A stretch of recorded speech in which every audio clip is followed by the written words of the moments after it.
High বন্ধুরা, কেমন আছো? আশা করি ভালো আছো।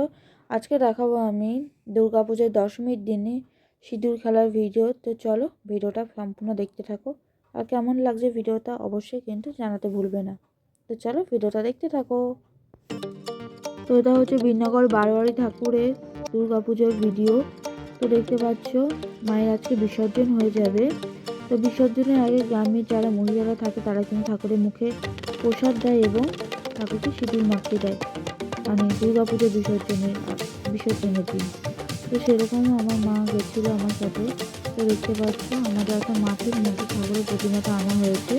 তো এখানে সমস্ত মহিলারা কিন্তু এভাবেই কিন্তু ঠাকুরকে সিঁদুর মাখাচ্ছে আর মুখে প্রসাদ দিচ্ছে। তো আমার মাও গেছিলো, ঠাকুরের মুখে প্রসাদ দিয়েছে এবং ঠাকুরকে সিঁদুর দিয়েছে। তো সিঁদুর যাত্রাই বলে আর কি।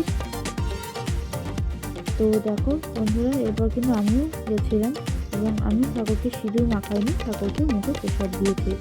তো এটা আমি প্রথমবার করলাম। তো এটা করে কিন্তু মা দুর্গার কাছে আমি একটাই প্রার্থনা করলাম যে ঠাকুর আমাকে ভালো রেখো, আমার মতো যারা ভালো মানুষ তাদের সকলেই ভালো রেখো এবং আমি যাতে ভালোভাবে জীবনে এগিয়ে যেতে পারি কাজকর্ম করে, সদা সর্বদা আমার পাশে থেকো, তোমার এই মেয়েটাকে ভালো রেখো।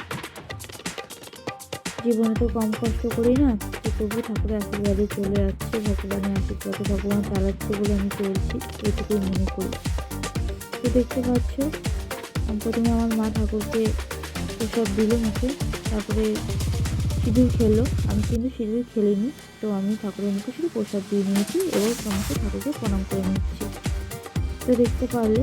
তো এরপর দেখো মা ওখানকার যারা যে সমস্ত কাকুরা ছিল তাদের সাথে একটু সিঁদুর খেলে নিল। তো হচ্ছে দেখো এই যে মাটির প্রতিমাটা, তো কিছুক্ষণের সময়ের অপেক্ষা, তারপরে কিন্তু বিসর্জন হয়ে যাবে। তো বন্ধুরা, দশমীর দিন সিঁদুর খেলার ভিডিওটা কেমন লাগলো জানাতে ভুলো না। আর ভিডিওটা দেখার পর কী করবে? Like, subscribe. Bye bye.